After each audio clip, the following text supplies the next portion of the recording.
Pour le compte de cette année académique 2021 à 2022, le gouvernement togolais a décidé, après le primaire, de la suppression des frais d'inscription et de scolarité.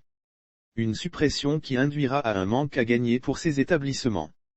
Ce manque à gagner sera-t-il comblé avant la reprise des classes? La question mérite. Au parti Hadi, dont le premier responsable a été ministre en charge de l'éducation nationale dans le gouvernement de la transition, on a fait sa lecture et on propose une piste de solution à explorer. Nous vous proposons l'intégralité de communiqué du parti Hadi.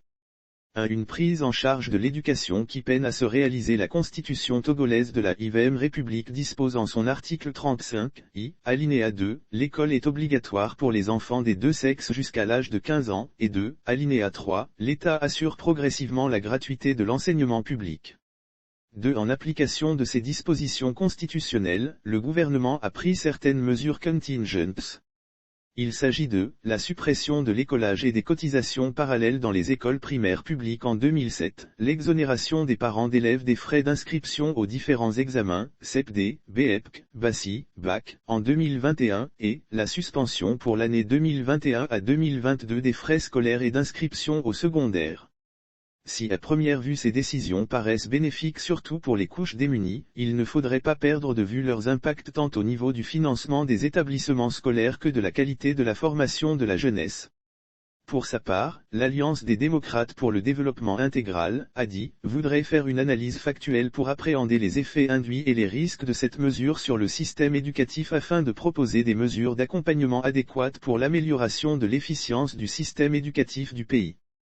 2. Un financement de l'école insuffisant pour assurer un fonctionnement adéquat du système scolaire et lui permettre d'atteindre ses objectifs. L'État a créé un fonds de soutien à l'éducation, FSE, qui a pour objet de mobiliser les ressources financières internes et externes aux fins de financer le secteur de l'éducation et de la formation.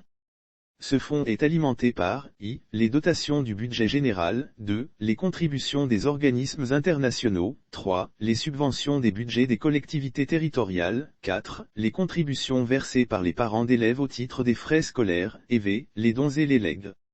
Les contributions versées directement par les parents d'élèves sont constituées par les frais scolaires et écolage fixés par voie réglementaire, loi numéro 97 à 16 du 24 décembre 1997. Au premier degré, les frais scolaires avant leur suppression en 2007 étaient fixés comme suit. Tableau 1, montant des frais scolaires par région et par sexe au premier degré. Source, arrêté interministériel No 058/MEF-MP du 3 novembre 2020 dans les établissements scolaires de l'enseignement secondaire, le montant versé pour chaque élève par AN est fixé par l'arrêté interministériel No 058/MEF-MP du 3 novembre 2020 portant fixation des frais scolaires dans les établissements public d'enseignement général au Togo. Lesdits frais varient par région, par cycle et par sexe comme l'indique le tableau suivant. Tableau 2, montant des frais scolaires par région, par cycle et par sexe. Source, arrêté interministériel No 058/MEF-MP du 3 novembre 2020 eu égard à l'insuffisance des ristournes du FSE pour faire face aux diverses dépenses de fonctionnement des établissements scolaires du secondaire public, les parents d'élèves, en dehors des dépenses d'éducation directe pour leurs enfants. Tenue scolaire, fournitures et frais scolaires, sont amenés à appuyer davantage l'action des pouvoirs publics à travers les cotisations parallèles qui sont devenues la règle dans la quasi-totalité des collèges et lycées. Les montants de ces contributions figurent dans le tableau 3.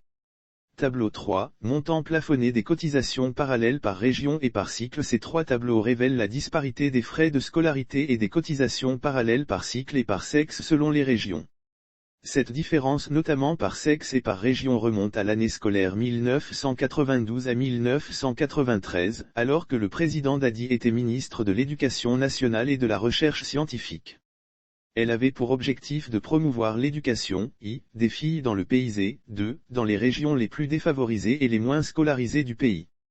En plus de ces contributions des parents d'élèves, il faut aussi remarquer que certains établissements, particulièrement démunis, sont obligés d'instituer une autre contribution des parents d'élèves qui prend souvent la dénomination de contribution volontaire par ici et contribution spéciale par là. Les frais de scolarité et les cotisations parallèles sont répartis directement comme suit, 60% pour l'établissement scolaire, 5% pour l'inspection de tutelle, 2% pour la direction régionale de l'éducation et 33% à la caisse du FSE. Les ressources transférées aux établissements scolaires leur permettent de faire face à l'entretien des infrastructures, surtout les salles de classe qui ne respectent pas toujours les normes, l'acquisition des équipements et fournitures scolaires et de bureaux, tables, bancs et autres mobiliers, matériel didactique, matériel de bureau, la documentation, la rémunération des enseignants volontaires. Il faut noter que compte tenu des différences des taux des frais de scolarité et de cotisation parallèles, les montants collectés ne sont pas les mêmes pour toutes les régions.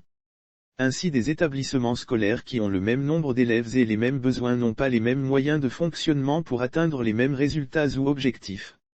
Cette inégalité se renforce au cas où le gouvernement ne prend pas des mesures pour atténuer les incidences financières de ces décisions. 33 des impacts de ces mesures gouvernementales à mieux cerner. 33.1. Incidence financière. En principe, dans le cas de la suppression ou suspension des frais de scolarité, l'État devrait transférer aux établissements concernés le manque à gagner découlant de la mise en œuvre de ces décisions de suppression ou suspension des frais de scolarité et des cotisations parallèles notamment. Il est entendu que l'État devrait également transférer aux établissements le manque à gagner résultant de la réduction des frais de scolarité des filles et des élèves dans les régions plus défavorisées du pays. Ainsi, la décision de suppression des frais de scolarité des élèves du primaire devrait se traduire par un transfert annuel de 415 000 FCFA du gouvernement à une école de 350 élèves dont 150 filles et 200 garçons. Pour un effectif scolaire d'un lycée de Golfe-Lomé de 100 filles et 200 garçons, la suspension des frais de scolarité pour l'année scolaire 2021 à 2022 implique un transfert public de 2 150 000, 5 500 x 100 et 200 x 8 000 à ce lycée. Enfin, la politique en vue de la promotion de la scolarisation des filles a entraîné une réduction des frais de scolarité des filles par rapport à ceux des garçons de 1000 FCFA dans les régions centrales, de la Kara et des Savanes. Un établissement scolaire dont l'effectif des filles est de 15 par exemple aura un manque à gagner de 150 000 FCFA à la suite de la mise en œuvre de cette politique. L'État devra donc transférer chaque année à cet établissement 150 000 FCFA comme compensation de cette politique.